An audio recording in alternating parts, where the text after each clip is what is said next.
Մի մարդ հասկանում է, որ բժշկության մեջ շատ մեծ գումարներ կարող է աշխատել, գնում է սովորում է բժշկական համալսարանում, ունենում է դիպլոմը ու հետո գնում է մի գյուղ,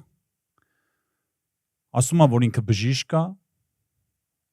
ու բոլոր գյուղացիներին համոզում է, որ բոլոր գյուղացիները իրանք հիվանդ են։ Գյուղացիները միամիտ լինելով հավատում են, որ բոլորի մեջ հիվանդություն կա ու ամեն մեկը իր ունեցվածքը վաճառում է, բերում է այդ բժշկի մոտ, որպեսզի բուժվի։ Այդ մարդը հարստանում է, հետո գյուղում ստեղծում է հիվանդանոց։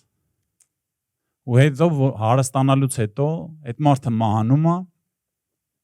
բայց հետո այդ հիվանդանոց գալիս է մի նորմալ բժիշկ, արդար բժիշկ ու բուժում է ըստ կարիքի։ Իմաստը այս պատմության կայանում է նրանում, եթե ինչ-որ մեկը ինչ-որ մի բան ստեղծել է վատ, դու պարտավոր չես մնալու այդ վատի մեջ։ Եթե ինչ-որ մեկը ինչ-որ վատ նպատակով է ինչ-որ մի բան արել, դու պարտադիր չի, որ մնաս նույնի մեջ։ Օրինակ մեր աշխատանքի վայրում, ամեն տեղ, որտեղ որ մենք գտնվում ենք, հնարավոր է մեզնից առաջ արել են վատ նպատակով։ Պարտադիր չի, որ մենք մնանք դրա մեջ։ Թեկուզ այս աշխարհը սատանան վերցրեց ու իր նպատակներով շատ վատ բաներ անում։ Մենք քրիստոնյա լինելով պարտավոր չենք, որ մնանք նույն վատ բանի մեջ, նույն կերպի մեջ։ Մենք կարող ենք անել ինչպես քրիստոնյա, ինչպես որ մեր Տիրոջն է հաճելի։ Ու ամենակարևորը մենք չպետք է կորցնենք մեր դեմքը այս աշխարհում ու ամենուր։ Բայց երբ որ դեմքից խոսում ենք, միշտ հիշում եմ, երբ է Հիսուսը դեմքի մասին խոսում, պատկերի մասին խոսում, Ղուկաս 20-ից 24-25-ում, երբ որ մոտենում են Հիսուսին, հարցնում են, արդյոք կայսրին հարկ տալը ճիշտ է թե ոչ, լավ ենք անում թե ոչ, Հիսուսը պատասխանում է. ցույց տվեք ինձ դինարը, ում պատկերն ու գիրն ունի սա։ Պատասխանում են, կայսրի։ Եվ նա ասաց նրան, ուրեմն կայսրինը տվեք կայսրին, իսկ Աստծուն Աստծուն։ Լավ, կայսրինը տվեցին կայսրին, կայսրի դեմքը տեսանք, տվեցին կայսրին։ Իսկ եթե շարունակվեր հարցը, իսկ որտեղ է Աստծո դեմքը, Աստծո պատկերը, որ Աստծունն էլ տանք Աստծուն։ Ինչ կլիներ։ Հիմա մենք պետք է հասկանանք որտեղ է Աստծո դեմքը։ Գիտեմ, որ բոլորդ էլ գիտեք, որ Աստված ստեղծեց մեզ իր նմանությամբ, իր պատկերով։ Ուրեմն Եփեսացիներին 4:23-ից 24-ում գրված է. նորոգվեցեք ձեր մտքի հոգով եւ նոր մարդուն հագեք ձեր վրա, որ ստեղծված է Աստծո պատկերով։ Նայեք, բութ, արդարությամբ եւ ճշմարիտ սրբությամբ։ Սա է Աստծո պատկերը, ժողովուրդ, արդարությամբ եւ ճշմարիտ սրբությամբ։ Աստված մարդուն սկզբից ստեղծել էր այսպես, արդարությամբ եւ ճշմարիտ սրբությամբ։ Մարդը կորցրեց Աստծո պատկերը։ Իսկ հիմա Աստված ուզում է, որ մենք վերադարձնենք Աստծո պատկերը Աստծուն, արդարությամբ եւ ճշմարիտ սրբությամբ։ Բայց երբեմն մենք մոռանում ենք մեր իրական դեմքը, ով ենք մենք այս երկրի վրա։ Մենք նմանվում ենք զեբրի, ունենում ենք զեբրի հատկություն։ Երբեմն մենք չենք հասկանում, մենք սպիտակ ենք, երբեմն մեր վրա կա սև գծեր, թե մենք սև ենք, երբեմն անում ենք ճիշտ քայլեր, սպիտակ գծեր։ Որն է սատանայի նպատակը։ Սատանայի նպատակը այն է, որ մեզ ասի դուք սև եք, այլ ոչ թե սպիտակ։ Ուրեմն առաջի Հովհաննես 1:8-ում Հովհաննես առաքյալը մեզ ասում է, որ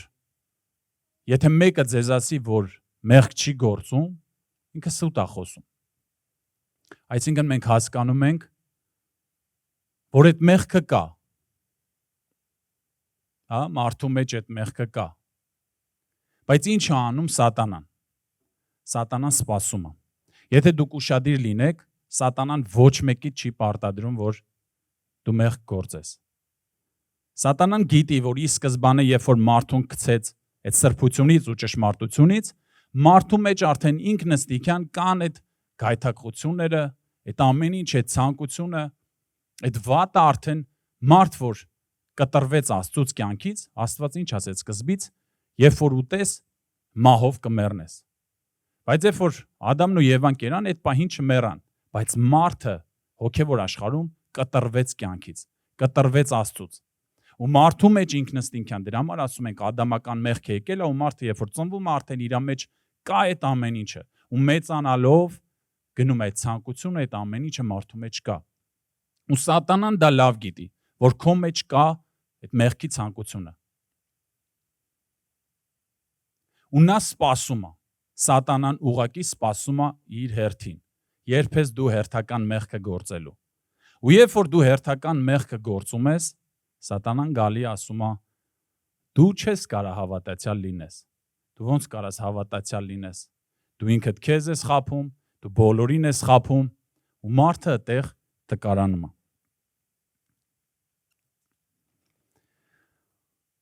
Ես հիմա չեմ ուզում, որ երբ որ այս թեմայով խոսում եմ, շատ ժամանակ մտածում եմ, թե որ մենք մեղադրում ենք սատանային, որ ինքը գցել է մարդուն մի տեսակ մեղքի հանգստություն է գալի,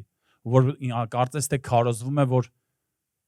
կարող ես հանգիստ մեղք գործել։ Չէ, ես այդտեղ չեմ խոսում մեղքի հանգստությունից, այլ մենք շատ կարևոր է հասկանանք սատանայի հնարքներն ու քայլերը։ Ուրեմն մի քանի օր առաջ խոսում էի ընկերոջս հետ, ասեցի փոխվել ես, աշխատանքի ես ընդունվել նպատակներ ունես, լավ կյանքդ փոխվում է, ասեց գիտես ինքնագնահատականս ընկել էր, ու բոլորը կարծում էին, որ ես չեմ կարող ոչինչ անել, ոչ մի բանի ընդունակ չեմ, անիմաստ եմ ապրում, շատ վատ բաներ էին ասում, ու ասում եմ ըստ դրա ես էլ մտածում էի, դե մի բան ավել անեմ, մի բան քիչ անեմ, մեկը ոչինչ չի փոխվելու մեծ հաշվով, ու դրա համար սկսել էի ինչ ուզում անում էի, ինչ մտքիս փչում էր անում էի։ Ասում եմ, բայց երբ որ ընդունվեցի աշխատանքի, սկսեցին մարդիկ ասել, ես ո՞նց ես փոխվեց, ինչ լավ, ասում եմ, ես հասկացա, որ ես պարտավորված եմ, պատասխանատու եմ լավը անելու։ Նայեք, սատանան ուրիշ հնարքներ չունի, ինքը միշտ նույն բաներն անում։ Նույն կերպ է ինքը վարվում։ Նայեք, երբ որ մարդուն գալի ասում է դու վատն ես, դու ոչինչի ընդունակ չես, դու քրիստոնյա չես, դու մեղավոր մարդ ես, դու շատ մեղքեր ես գործում, մարդը երբ որ հավատում է դրան, ինքը հավատում է, որ ինքը սև է, մարդը ասում է լավ դե մեկա մեղավոր եմ, մի հատ մեղք ավել անեմ, մի հատ մեղք պակաս, մեծ հաշվով բան չի փոխվում։ Բայց կարևորը այն է, որ մենք հասկանանք ինչ է ուզում սատանան ու ինչ է ուզում Աստված։ Աստված մեզանից ինչ է ուզում։ Սատանան մեզ ուզում է հերվածնի, սարքի սև, իսկ Աստված մեզ ասում է ես սուրբ եմ, դու էլ սուրբ եղի։ Հռոմեացիս 8:30-ում գրված է. Եվ նրանց ում նախասահմանեց, նաև կանչեց, եւ ում կանչեց, նաև արդարացրեց, եւ ում արդարացրեց, նաև փառավորեց։ Նայեք, Աստված մեզ արդարացրեց, արդարներ սարքեց։ Երբ որ քրիստոնյաներին հարցնում ես, դու արդար ես թե մեղավոր, մարդիկ մտածում են, որ իրանք մեղավոր են, ու իրանք ասում են, մենք մեղավոր ենք, մենք մեղավորներ ենք, բայց որտեղից է այս ամեն ինչը եկել։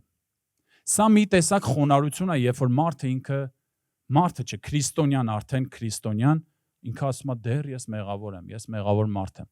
Որտեղից է եկել։ Հնարավոր է սա երևում է որպես խոնարհություն, բայց սա խոնարհություն չի։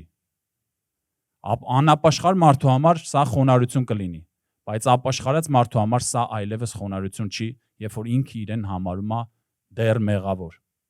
Որտեղից է սա եկել քրիստոնեական աշխարհում այս հասկացողությունը, որ ինքը դեռ իրան մեղավոր է համարում։ Նորից եմ ասում, սա ապաշխարած իրական քրիստոնյայի մասին է խոսքը։ Բայց թերանում ենք մենք հավատալով, որ մենք մեղավորներ ենք ապաշխարած դեպքում։ Ղուկաս 18-րդ գլխում այսօր մեր ողբա աղբերն էլ որ կարդաց Փարիսեցու ու Մաքսավորի պատմությունը։ Փարիսեցին ասում էր ես սա եմ արել, ես էս եմ տվել, ես այն եմ արել, Ես շնորհակալ եմ, որ այս Մաքսավորի նման չեմ, ես լավն եմ։ Իսկ Մաքսավորը ասում էր կուրսքներ ծեծում ու ասում էր ներիր։ Նայեք, հետո Հիսուսը արդարացնում է նրան, որ ասում էր անընդհատ ներիր մեղավորիս։ Սա մնացել է, ու մենք մինչև հիմա մտածում ենք, որ Տերը էլի գովում է, երբ որ մենք ասում ենք մենք մեղավոր ենք։ Ես նորից եմ ասում, ես չեմ արդարացնում, որ մենք համարենք մեր արդար վիճակը նրա համար, որ մեր եսը փառավորվի։ Ստեղ երբ որ նկատեք, Հիսուսը արդարացրեց, ով որ իրան մեղավոր էր համարում, ստեղ եթե նկատեք, Փարիսեցին ասում էր, ես այնքան լավն եմ, ես եմ արել, ես եմ տվել։ Իսկ Քրիստոսից հետո, երբ որ մենք ասում ենք, մենք արդար ենք, մենք ստեղ չենք փառավորում մեր եսը։ Մենք ստեղ չենք բարձրացնում սևակին, մյուսին։ Ինչպես Պողոս առաքյալը կասեր, եթե վերաբերվի մեր անձին, մենք ամենավերջի տեղում ենք, որպես մեղավորներ։ Բայց եթե այսօր ես շոր ունեմ հագս, ես չեմ կարա ձեզ խաբեմ, ասեմ ես հիմա մերկ եմ։ Պատկերացնում եք ինչի մասին եմ խոսում։ Քրիստոսի արյան մասին։ Երբ որ դուք ծածկված ես Քրիստոսով, դու պետք չի որ ասես, որ դու մեղավոր ես, դու անարդար ես, դու կեղտոտ ես։ Դու ծածկված ես Հիսուս Քրիստոսի արյունով։ Դա է մեր արդարությունը։ Դրանով մենք կարողանում ասել, որ մենք արդար ենք ու հպարտորեն ասենք արդար ենք, բայց ոչ թե մեր անձը փառավորենք, այլ Հիսուս Քրիստոսի արյունը։ Այս ամեն ինչը խոսալով ընկերոջս մամայի հետ մի քանի օր առաջ խոսացի, իր մեջ հավատք եկավ։ Ինքը հավատաց, որ ինքը արդար է Հիսուս Քրիստոսով, բայց ինչ վերջում կանգնեց ինձ ասեց, հա, գիտես Սևակ ջան, ես շատ ազնիվ մարդ եմ։ Ասի այստեղ ստոպ։ Նայ, երբ որ ես ասում եմ արդարություն, ես Հիսուս Քրիստոսի արյունն եմ բարձրացնում։ Ես քեզ չեմ բարձրացնում։ Այդ մարդը երբ որ հավատաց, որ ինքը արդար է, ինքը արդեն մտածեց, որ ինքն է այնքան արդար, որ կարող է բարձրաձայնի։ Բայց հարցը այն է, որ երբ որ դու հավատում ես, որ դու արդար ես, դու ելի պետք է հավատաս, որ դու միայն Հիսուս Քրիստոսով ես, որ կարող ես արդար համարվել, այլ ոչ թե դու քո անձով։ Ինչքան էլ լավ գործեր անես, դու չես կարող արդար համարվել որպես քո անձ, երբեք։ Բայց դու կարող ես արդար համարվել Հիսուս Քրիստոսի արյունով։ Շատ լավ կարող ենք նկատել Դավիթի դեպքում։ Նախ մենք պետք է հասկանանք, որ մեր կյանքում մեղքը հնարավոր է։ Մեղքը հնարավոր է, բայց մենք ունենք օրինակներ Աստվածաշնչում։ Ունենք Դավիթի օրինակները, որ ես շատ եմ սիրում։ Ուրեմն Սամուել մարգարեն, երբ որ գնում է թագավոր օծելու, գնում է Հեսեի որդիներին, ասում է գնացեք, մաքրվեք, սրբվեք, որ գաք զոհի ենք մասնակցելու, ուղարկում է որդիներին, եւ բայց Աստված ասում է, չէ, նրանցից ոչ մեկին չեմ օծում։ Սամուելը հարցնում է Հեսեին, ասում է, «Ո՞լ որդի ունես», ասում է Դավիթը, բայց գառներ է արածեցնում, ասում է կանչի։ Երբ որ Դավիթին կանչում է, Դավիթը գալիս է գառների մոտից, կեղտոտ, հոտավետ վիճակով գալիս է։ Եվ Աստված ասում է սա է, օծի։ Եվ Սամուել մարգարեն ուշադիր եթե լինենք, չի ասում Դավիթ ջան, մի հատ գնա լվացվի, մաքրվի, սրբվի, նոր արի, որ քեզ օծեմ։ Մի անգամից օծում է։ Ստեղից հայտնություն ունենք մենք։ Երբ որ Աստված քեզ կանչում է, ինչքան էլ դու կեղտոտ լինես, ինչքան էլ դու մեղքերի մեջ լինես, ինչքան էլ վատ վիճակի մեջ լինես, արի կանգնի Տիրոջ առաջ։ Արի կանգնի, ասա, հա ես Տեր, եկել եմ քո մոտ մաքրվելու, սրբվելու, ու Տերը քեզ կօծի, անպայման։ Դա փոքր տարիքում էր Դավիթի, իսկ մի քիչ մեծ տարիքում նա ահավոր մի մեղք գործեց, ինձ թվում է բոլորը տեղյակ եք, եւ այսպես այդ մեղքը իր պտուղն է ունենում, երեխա է ծնվում, եւ այդ երեխան հիվանդանում է։ Դավիթ թագավորը սկսում է ծոմ պահել, քուրձով, մոխրով Տիրոջ առաջ, եւ հենց այդ երեխան մահանում է, Դավիթը լվացվում է ու գալիս է միանգամից Տիրոջ առաջ։ Նախ այդ մեղքի պտուղի մահվան մեջ մի հայտնություն կա։ Ամեն մեր արած մեղքը կապ չունի, մեծ փոքր, իր դառը հետևանքն ունի։ Չի կարա մեղքից հետո լավ բան լինի։ Հնարավոր չի դու ինչ-որ մի բան ցանես, ուրիշ բան հնձես։ Այդ կյանքի օրենքը կա, դա կա։ Բայց նաև մի հատ ուրիշ հայտնություն, երբ որ այդ ամեն ինչը վերջացավ, պտուղն էլ տեսավ, ամեն ինչը վերջացավ, մահն էլ, Դավիթ թագավորը վեր կանում է, լվացվում, մաքրվում ու գնում է Տիրոջ առաջ։ Նրան հարցնում են, «Էս ո՞նց եղավ»։ Մինչև այդ կորզ մոխիր, իրենց երեխան մահացավ, դու հելար կանգնա լվացվեցի։ Սա նորից մի հայտնություն։ Երբ որ դու ապաշխարել ես, եկել ես Տիրոջ առաջ, չարը մեկա քեզ հիշացնելու է քո անցյալի մեղքերը։ Անընդհատ հիշացնելու է, որ դու գիտես ինչ ես արել երեք, դու ոնց կարաս այսօր գաս Տիրոջ առաջ։ Սա մի հայտնություն, որ մենք միանգամից շատ կարևոր է, դրա համար է Տերը սիրում Դավիթի սիրտը։ Երբ որ Տերը կանչում է, միանգամից արի Տիրոջ առաջ։ Ու կապ չունի դու երեք ինչ ես արել, 5 րոպե առաջ ինչ ես արել։ Տերը կպնում է սրտի, Տերը գալիս է, միանգամից արի Տիրոջ առաջ ու ասա, ահա ես Տեր։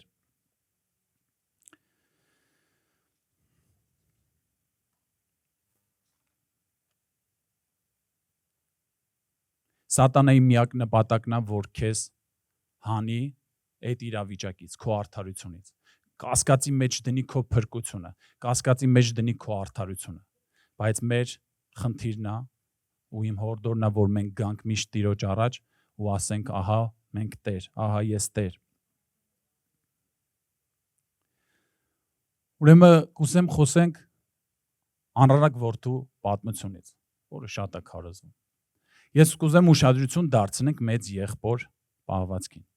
Երբ որ փոքր եղբայրը հասավ մինչև խոզերի կեր ուտելուն, վերադարձավ եւ հայրը զոհեր արեց, հորթմորթեց։ Մեծ եղբայրը ասեց, ես այսքան ժամանակ քո հետ էի, ոչ մի բան չարեցիր։ Հիմա անում ես, ինչ պատասխանեց հայրը, ասեց, ինչ որ ունեմ, քոնն է, ինչ որ կա այս տան մեջ, քոնն է։ Շատ ուշադիր պետք է լինենք, որ մեծ եղբայրը այդքան ժամանակ այդ տան մեջ էր, ինքը չէր հասկացել, որ ինչ ուներ իրանն է։ Հիմա մենք հոր տան մեջ լինելով, մենք պետք է հասկանանք դա, որ ինչ որ ունի Տերը տվել է մեզ, ինչ որ ունի հայրը մերն է։ Եվ այդ դեպքում չենք նախանձի ոչ մի բանի։ Շատ կարևոր է, որ մենք գիտակցենք ինչ ունենք այս տան մեջ, Աստծո տան մեջ։ Իսկ ո՞րն է Աստծո տունը։ Կողոսացի 3:3, որովհետև դուք մեռաք եւ ձեր կյանքը պահված է Քրիստոսի հետ, Աստծո մեջ։ Մի հատ էլ եմ կարդում, որովհետև դուք մեռաք եւ ձեր կյանքը պահված է Քրիստոսի հետ, Աստծո մեջ։ Սատանայի նպատակն է որդուն տնից հանել։ Նայեք, մեր հորտունը դա Քրիստոսի հետ Աստծո մեջ լինելն է։ Քրիստոսի հետ Աստծո մեջ։ Սա է մեր հորտունը։ Ու սատանայի նպատակն է մեր հոր տնից հանել։ Իսկ ո՞րն է հոր տնից հանելը։ Երբ որ քեզ Քրիստոսի արյան ծածկոցից հանում է, դա հոր տնից դուրս գալը։ Երբ որ դու քեզ համարում ես անարդար, ապաշխարած լինելով, դու տնից դուրս ես գալիս։ Դու արդարությունից ու մաքրությունից, Քրիստոսի արյան ծածկոցից դու դուրս ես գալիս։ Ես եւ այդ ժամանակ գտնվում ես շատ հեշտ սատանայի իշխանության տակ ու շատ հեշտ կարողանում է անել ինչ որ ինքն է ուզում։ Ինչի համար եմ ասում շատ կարևոր է որ մնան էլ ծածկոցի մեջ։ Երբ որ ասում ենք որդին դուրս է եկել հոր տնից, շատ ժամանակ քարոզվում է որ դա այն է, երբ որ մարդ եկեղեցուց դուրս է գալիս եւ գնում է աշխարհ, նաեւ դա։ Բայց որն է, մարդ հնարավոր է լինի եկեղեցու մեջ, գա եկեղեցի գնա, բայց ինքը չլինի հորտան մեջ։ Ինքը չլինի Քրիստոսի ծածկոցի տակ։ Ինքը համարի մեղավոր իրան, տխուր գա, տխուր գնա։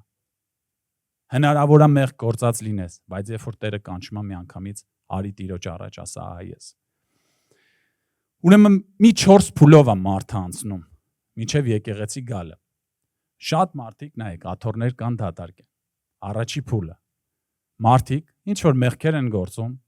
սատանան գալիս է։ Դու ո՞նց կարող ես քրիստոնյա լինել։ Դու այսքան մեղք ես գործել։ Դու ո՞նց կարաս գնաս եկեղեցի սուրբերի հետ, փառաբանես Տիրոջը, երկրպագես։ Այդտեղ մարդը հովիվի ասած պարտվում է։ Այս է պարտությունը, երբ որ սատանայի փսփսոցներին դուռ ես բացում ու ընդունում ես։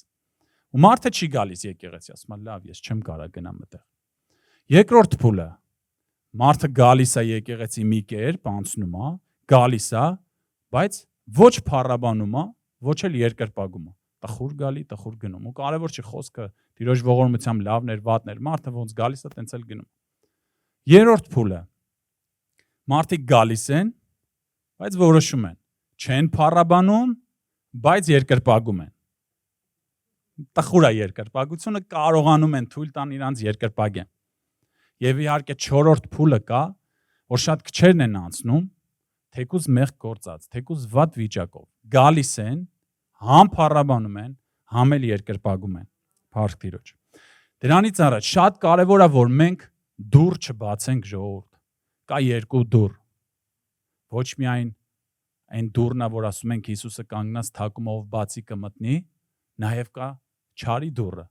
որ երբեմն մենք բացում ենք ու տեղիք ենք տալի իր այդ փսփսոնքներին։ Հա, դու մեղավոր ես, հա, դու մեղավոր ես։ Ու մարդը միանգամից ընկնում է։ Դրա համար պետքա չբացենք այդ դուռը։ Մենք միայն պետքա Հիսուսի դուռը բացենք։ Իմիջայլոց փառաբանության ու երկրպագության համար։ Նկատել եք, երբ որ դուք ինչ-որ ճաշկերույթ եք անում ընկերներով, ու ամեն մեկը մի բան անում է։ Մեկը խորովածն անում, մեկը առևտուրն անում, մեկը ինչ-որ մի բան անում է։ Ամեն մեկը տարբեր բաներ։ Եվ մի հոգի միշտ կա, որ գալիս է, ոչ մի բան չի անում, ոչ մի բան չի անում, վերջը մի հատ ուտում խմում գնում է։ Ու միշտ քո մեջ հարցը առաջանում է, ինչի գոնե մի բան աներ։ Ես մեր այս փառաբանությունը, երկրպագությունը ու այս խոսքը, այս ամեն ինչ ինչ որ այնտեղ չէ, դրսում չէ։ Ստեղ ինչ որ կատարվում է, դա մեր ճաշկերույթն է։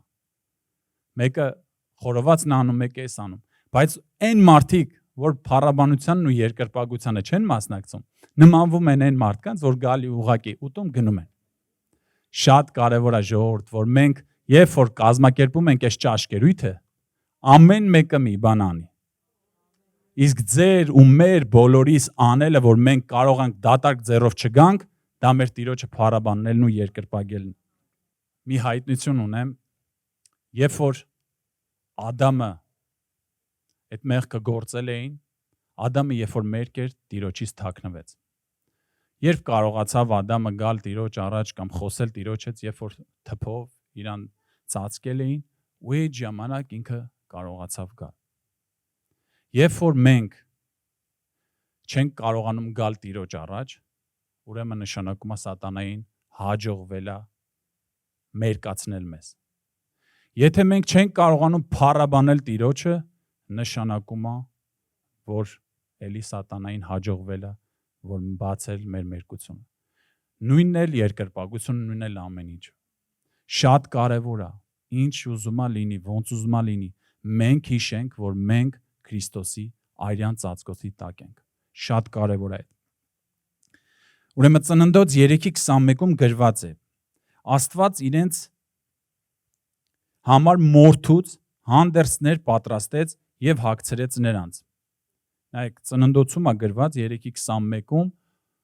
Աստված ծածկեց մորթով, կաշիով։ Այդ ժամանակ ոչ զոհեր եղե, ոչ էլ ինչ որ կենթանի էին կերե։ Մարդիկ չէին սնվում կենթանիներով, բայց որտեղից այդ կաշին, որտեղից այդ մորթին, ինչ հասկացողություն է դա։ Հայտնություն 13:8-ում գրված է։ Քիչ երկար է, ես կարճացրել եմ։ Աշխարհի հիմնադրումից ի վեր մորթված գառնուկի կենաց գրքի, աշխարհի հիմնադրումից առաջ մորթված գառնուկի։ Ամեն։ Սա Հիսուս Քրիստոսի խորհուրդն է։ Աստված մարդուն ծածկեց Քրիստոսով։ Ու այդ ժամանակ մարդը կարանար կանգներ Աստծո առաջ։ Ինչի համար է շատ կարևոր է այս թեման ժողովուրդ, որ դուք իրոք, ով որ ապաշխարել է, իրոք հավատա, որ ինքը արդար է։ Ինչի համար է սա շատ կարևոր։ Հիմա ասեմ։ Մի համար կարդացեք։ Սաղմոս 66-ի 18-ից 20։ Սա ուշադիր եղեք, ամբողջ քարոզը սրա այս իմաստով է։ Եթե սրտիս մեջ անօրենություն տեսնեի, Տերը չէր լսելու։ Սակայն Աստված լսեց ինձ իմ աղոթքի ձայնին ու կնդրեց։ Օրհնյալ լինի Աստված, որ իմ աղոթքը չմերժեց, ոչ էլ իր ողորմությունն ինձանից հեռացրեց։ Հիմա կասեք, բայց բոլորիս մեջ մեղք կա, բոլորիս սրտում մեղք կա, ոնց չտենանք այդ սրտի մեջի մեղքը։ Բայց այդտեղ պարզ ասվում է, եթե սրտիս մեջ անօրենություն տեսնեի, Տերը չէր լսելու։ Նայեք, Աստծու մոտ մեղքը չի կարա մտնի, չի կարա խավարը սրբության հետ համատեղ լինի։ Եթե դու մեղավոր ես, դու հոր մոտ չես կարա գնաս, հնարավորություն չունես, բացի Հիսուս Քրիստոսից։ Բայց եթե դու Հիսուս Քրիստոսի մեջ ես, դու կարողանում ես գնաս հոր մոտ, այսինքն դու սրբության մեջ ես։ Պատկերացնում եք, դու արդեն Քրիստոսով, ոնց որ հիմա դու քո շորը, որ հագը տա, հայլու մեջ նայելով դու քեզ մերկ չես տեսնում, դու կխաբես, որ ասես ես մերկ եմ։ Նույն կերպ, եթե դու հավատաս, որ դու Հիսուս Քրիստոսի մեջ ես, ռեալ հավատաս, որ դու Հիսուս Քրիստոսի ծածկոցի մեջ ես, դու հանգիստ կարաս գնաս հոր մոտ, ու ինչ որ խնդրես, այն էլ կստանաս։ Ու Տերը այդ դեպքում կլսի քո աղոթքը, երբ որ դու քեզ Քրիստոսի մեջ արդար համարելով գնաս հոր առաջ։ Այս դեպքում Տերը կլսի, բայց եթե մենք կանգնենք աղոթքի, ապաշխարած մարդկանց մասին է խոսքս։ Իհարկե այնպես էլ չստացվի, որ մեղք գործենք, չէ, մեղք չէր։ Մեղքը կա, ոնց որ Դավիթի օրինակները բերի։ Մեղքը գործեցինք, ապաշխարեցինք ու այլի գնացինք Տիրոջ առաջ։ Միշտ սա պետքա լինի։ Եվ այս դեպքում էլ եթե սրտիս մեջ անօրենություն տեսնեի, Տերը չէր լսելու։ Մենք սա պետքա լավ ընկալենք։ Ու մենք Քրիստոսով ապաշխարած լինելով, արդար լինելով գնում ենք Տիրոջ առաջ։ Եվ Տերը լսում է մեր աղոթքը։ Հիմա սա ապաշխարած մարդկանց մասին էր։ Ու հուսով եմ, ով էլ տարակուսած էր կվերականգնվեր այդ խոսքով, հավատում եմ Տիրոջ ողորմությամբ, բայց նաև կան մեր մեջ անապաշխարած մարդիկ, ովքեր դեռ հոր տան մեջ չեն, նաև ովքեր էլ մեզ հնարավոր է նայեն, ովքեր հոր տան մեջ չեն։ Այսօր է օրը ապաշխարելու, մտնելու հոր տան մեջ, մտնելու հոր ծածկոցի մեջ, որպեսզի մեր աղոթքները լսելի լինեն Տիրոջը։ Այսօր է օրը, Աստված օրհնի բոլորիդ, հավատում եմ, որ մենք Տիրոջ տան մեջ ենք։ Մենք Տիրոջն ենք պատկանում ու մեր աղոթքները լսելի են Աստծուն։